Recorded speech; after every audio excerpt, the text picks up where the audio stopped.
Hi, welcome to my channel. I'm Chandana, and in today's video I'm going to talk about animal sacrifices in spirituality. I had recently made a video on the real meaning of non-violence on the spiritual path. You can go check that out. I link that in the description.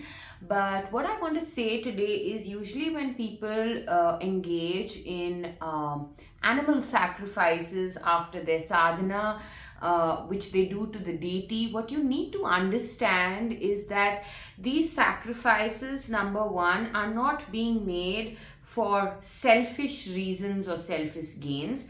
Second thing is the sacrifice is being made with the permission and the consent of the animal. Now you're going to say things like, oh, how do we know? But animals don't talk. Please, I must tell you that there are certain procedures which are done which involve asking for the permission or asking the consent of the particular animal. And when these kind of practices are done, usually the animal that is willing to give up its life walks forward from the rest of the herd on its own. I know it's hard to believe, but if you are ever able to witness something like this, you will know that there is truth in this, and that there is the 100% will of that animal that is willingly coming to offer its life to the deity in order to get reincarnated into a higher birth. Okay, so these kind of sacrifices are very different from people who are sacrificing animal for their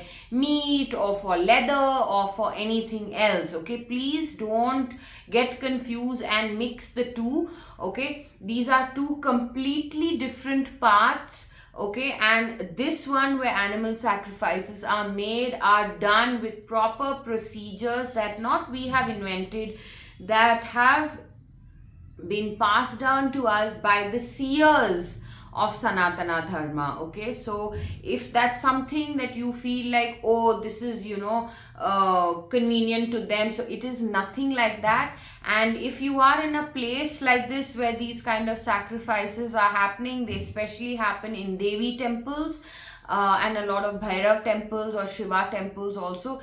If it is something that doesn't agree with you, please, one, don't be present in that area, don't witness it and then say something against it, because it has a lot of negative repercussions to you, because this is something that is happening, one, with the permission of the deity, the permission of the animal as well. Okay, and there are ways, like I said, all this is happening on a very subtle level. So when it happens, it is already manifesting in the subtle to come in the physical, which is why these processes are taking place. There is the will of the deity itself. So when nature is offering itself up to nature, then there is no repercussion. But when there is unnecessary human interference for their own personal selfish benefit, yes, then it may not necessarily facilitate you or your growth on the spiritual path the way you are thinking or expecting. So whenever you have something like this, where it looks like it's a where it looks like it's a violent activity, and you feel that this is against the very roots of spirituality, please note that these are not acts of violence, but these are actually acts of liberation, okay, for the other animal. So this is a very clear distinction that you must understand, where the paths separate, and these kind of sacrifices are usually performed on the tantric paths and not in a very generic or general sense of spirituality. Okay, that being said, when you are genuinely it is like an offering with an utmost pure conscience. Okay, then things change, rather than you being just violent and killing and slashing animals left, right and center with no higher purpose.